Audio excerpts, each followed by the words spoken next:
Martin, you describe yourself as a gateway drug for history's casual readers.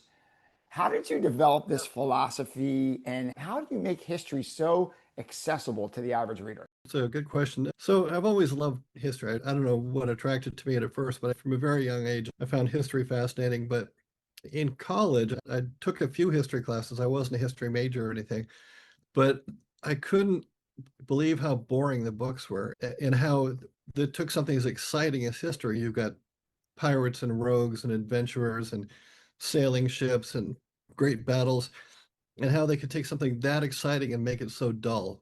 And when I became an author, I started off, I had a corporate job and I was doing freelance writing on the side for magazines. And eventually I left the corporate world and began writing full time.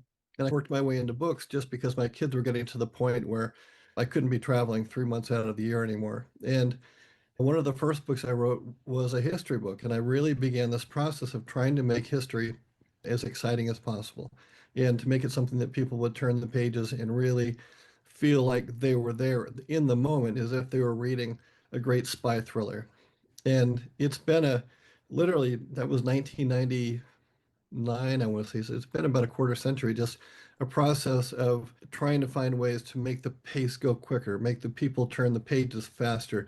The same level of high level of detail, the same historical impact. There's a ton of history crammed into these pages, but it's written in such a way that you don't want to you don't want to be reading one of my books at 11 o'clock at night when you go into bed because you may not sleep that night. In your notes, you mentioned that Churchill was actually excited when Japan attacked Pearl Harbor because it meant England was no longer alone.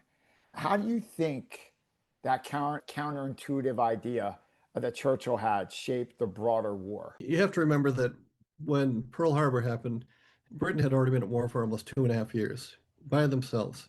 The French had been out since May of 1940, and it was England stood alone. There was a strong isolationist movement in the United States that kept Roosevelt from entering the war before Pearl Harbor. There were neutrality acts that forbid us from giving certain arms or assistance to Great Britain.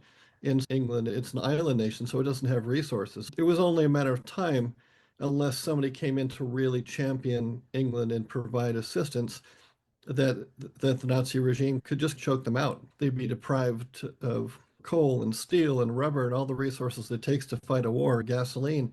And so when we came into the war, Churchill was understandably enthusiastic.